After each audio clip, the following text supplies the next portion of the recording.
Perhaps some hopeful news about this company. At least one analyst says, hey, don't lose sight of the simple fact that Facebook has positive cash flow. Ben Levison from the Journal's Crack Weekend Investor team is here to tell us.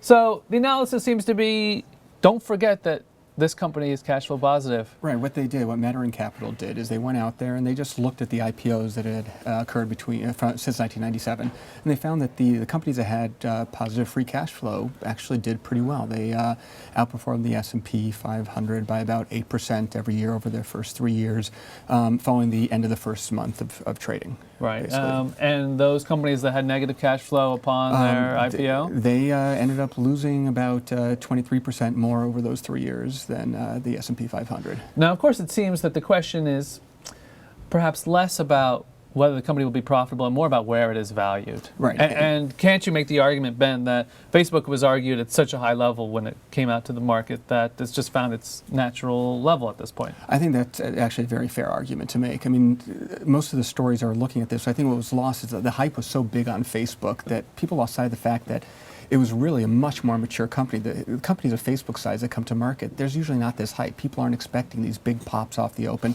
They're not expecting it to run 50%.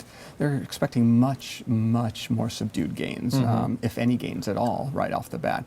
But they do, the data shows that over the long run, they perform a heck of a lot better than those high flyers. And you're a student of investor psychology and investor expectations. So much of investing itself seems to be based on the psychology of where am I setting what I hope for in this world. Exactly. And so now that in some ways the expectations have been brought down, it seems that Facebook perhaps is ready for an upside surprise when it reports earnings for the first time. It definitely could. I think the big problem for Facebook in the near term is just the fact that it has so much stock that its insiders and its employees can start selling in the next few months. I mean, just a ton of stock is going to be hitting the market.